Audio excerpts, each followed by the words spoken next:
Lettre d'une Péruvienne de Françoise de Gravigny, édition de Martine Reid. Lettre 23. Je crois, mon cher Asa, qu'il n'y a que la joie de te voir qui pourrait l'emporter sur celle qui m'a causé le retour de d'Éterville. Mais, comme s'il ne m'était plus permis d'en goûter sans mélange, elle a été bientôt suivie d'une tristesse qui dure encore. Céline était hier matin dans ma chambre, quand on vint mystérieusement l'appeler. Il n'y avait pas longtemps qu'elle m'avait quitté, lorsqu'elle me fit dire de me rendre au parloir. J'ai couru. Quelle fut ma surprise d'y trouver son frère avec elle. Je ne dissimulai point le plaisir que j'eus de le voir. Je lui dois de l'estime et de l'amitié. Ses sentiments sont presque des vertus, je les exprimais, avec autant de vérité que je le sentais.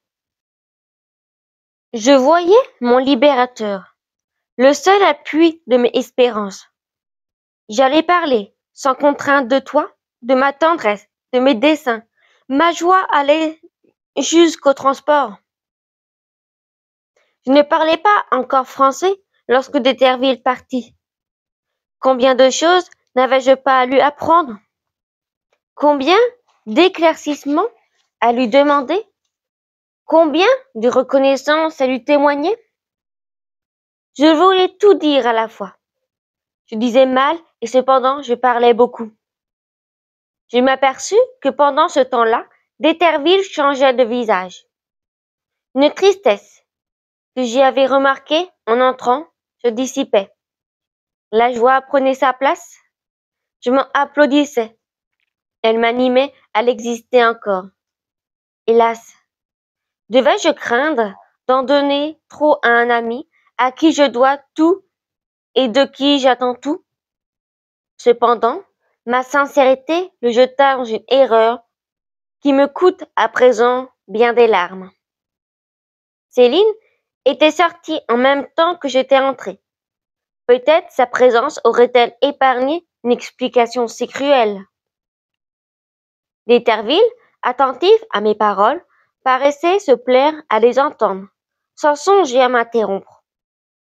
Je ne sais quel trouble me saisit lorsque je voulus lui demander des instructions sur mon voyage et lui en expliquer le motif. Mais les expressions me manquèrent. Je les cherchais.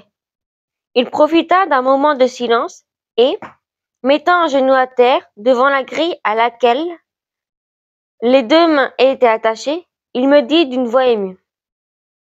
À quel sentiment, divine Zilia, dois-je attribuer le plaisir que je vois aussi naïvement exprimé dans vos beaux yeux que dans vos discours? Suis-je le plus heureux des hommes au moment même où ma sœur vient de me faire entendre que j'étais le plus à plaindre? Je ne sais, lui répondis-je, quel chagrin s'il n'a pu vous donner, mais je sais bien assurer que vous n'en recevrez jamais de ma part. Cependant, répliqua-t-il, elle m'a dit que je ne devais pas espérer d'être aimé de vous. Moi? M'écriai-je en l'interrompant. Moi, je ne vous aime point. Ah, d'Éterville. Comment votre seule peut-elle me noircir d'un tel crime? L'ingratitude me fait horreur. Je me haïrais moi-même si je croyais pouvoir cesser de vous aimer. Pendant que je prononçais ce peu de mots, il semblait à l'avidité de ses regards qu'il voulait lire dans mes âmes. Vous m'aimez, Zilia? Me dit-il. Vous m'aimez et vous me le dites? Je donnerais ma vie pour entendre ce charmant aveu. Hélas, je ne puis le croire lui-même que je l'entends. Zilia, ma chère Zilia, est-il bien vrai que vous m'aimez? Ne vous trompez pas vous-même. Votre ton, vos yeux, mon cœur, tout me séduit. Peut-être n'est-ce que pour me replonger plus cruellement dans le désespoir dont je sors. Vous m'étonnez, repris-je. D'où naît votre défiance? Depuis que je vous connais, si je n'ai pu me faire entendre par des paroles, toutes mes actions n'ont-elles pas dû vous prouver que je vous aime? Non, répliqua-t-il. Je ne puis encore me flatter. Vous ne parlez pas assez bien le français pour détruire mes justes craintes. Vous ne cherchez point à me tromper, je le sais. Mais expliquez quelle chance vous attachez à ces mots adorables. Je vous aime. Que mon sort soit décidé, que je meure à vos pieds de douleur ou de plaisir. Ces mots, lui dis-je, un peu intimidé par la vivacité avec laquelle il prononça ces dernières paroles, ces mots doivent, je crois, vous faire entendre que vous m'êtes cher, que votre sort m'intéresse, que l'amitié et la reconnaissance m'attachent à vous. Ces sentiments plaisent à mon cœur et doivent satisfaire le vôtre. Ah, Zélia, me répondit-il, que vos termes s'affaiblissent, que votre ton se refroidit. Céline m'aurait-elle dit la vérité? À ce point pour hasard que vous sentez tout ce que vous dites?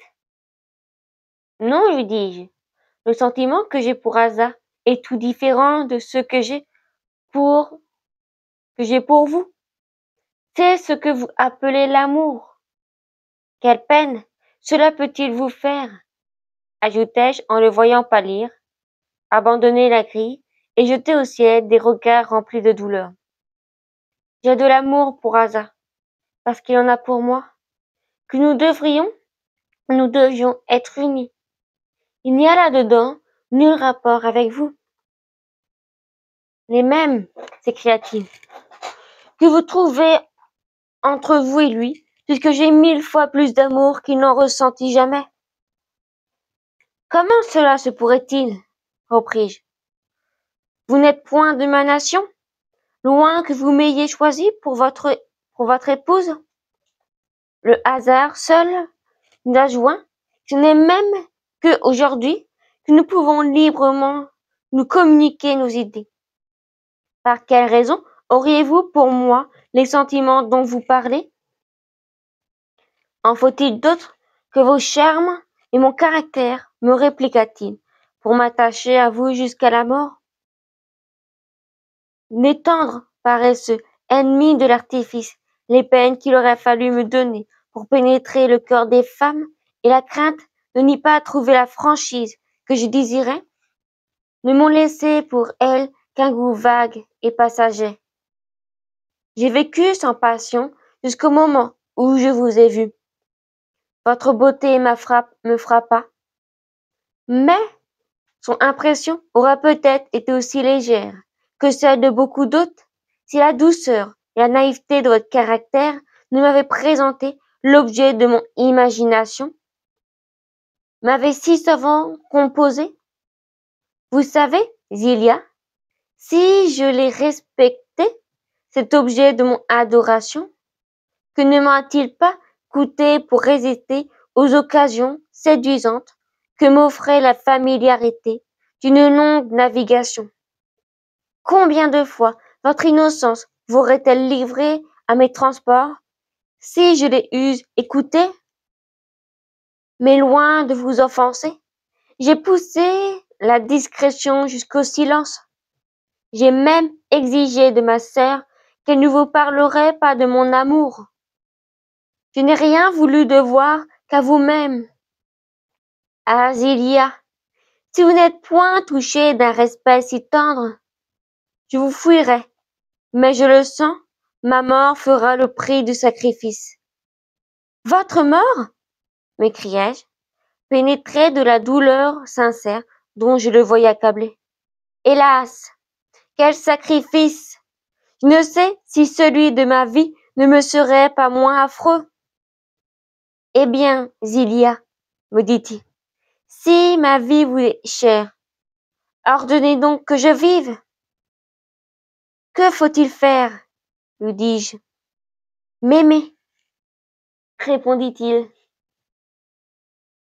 comme vous aimez Asa. Je l'aime toujours de même, lui, répliquai-je, et je l'aimerai jusqu'à la mort. Je ne sais, ajoutai-je, Si vos lois vous permettent d'aimer deux objets de la même manière, mais nos usages et mon cœur nous le défendent, contentez-vous des sentiments que je vous promets. Je ne puis en avoir d'autres. La vérité m'est chère. Je vous l'ai dit sans détour. De quel sang-froid vous m'assassinez, s'écria-t-il. Ah, Zélia, que je vous aime, puisque j'adore jusqu'à votre cruelle franchise. Eh bien, continua-t-il, après avoir gardé quelques mouvements de silence, mon amour surpassera votre cruauté. Votre bonheur m'est plus cher que le mien.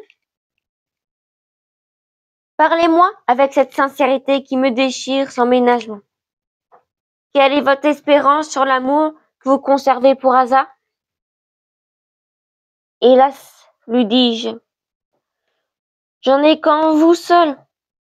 Je lui expliquai ensuite comment j'avais appris que la communication aux Indes n'était pas impossible. Je lui dis que je m'étais flatté qu'il me procurait les moyens d'y retourner, ou tout au moins qu'il aurait assez de bonté pour faire passer jusqu'à toi des nœuds qui t'instruiraient de mon sort, et pour m'en faire avoir les réponses, afin qu'instruire de ta destinée, elle serve de règle à la mienne. Je vais prendre, me dit-il, avec un sang-froid affecté, les mesures nécessaires pour découvrir le sort de votre amant. Vous serez satisfaite à cet égard. Cependant, vous vous flatterez en vain de revoir l'heureux hasard. Des obstacles invincibles vous séparent. Ces mots, mon cher Asa, furent un coup mortel pour mon cœur. Les larmes coulèrent en abondance. Elles m'empêchèrent longtemps de répondre à Détervine, qui, de son côté, gardait un morne silence. Eh bien, lui dis-je, enfin, je ne le verrai plus, mais je n'en vivrai pas moins pour lui. Si votre amitié est assez généreuse pour nous procurer quelque correspondance, cette satisfaction suffira pour me rendre la vie moins insupportable. Je mourrai contente pourvu que vous me permettiez de lui faire savoir que je suis morte en aimant. Ah, c'en est trop, s'écria-t-il en se levant brusquement.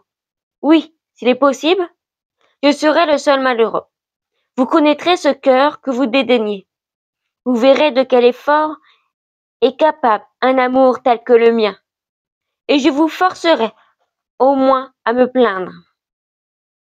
En disant ces mots, il sortit et me laissa dans un état que je ne comprends pas encore. J'étais demeuré, debout, les yeux attachés sur la porte par où Déterville venait de sortir, abîmé dans une confusion de pensées que je ne cherchais pas même à démêler. Il serait resté longtemps si Céline ne fût entrée dans le parloir.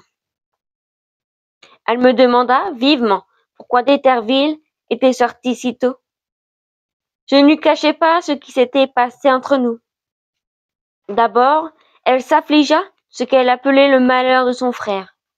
Ensuite, tournant sa douleur en colère, elle m'accabla des plus durs reproches sans que j'osasse y opposer un seul mot.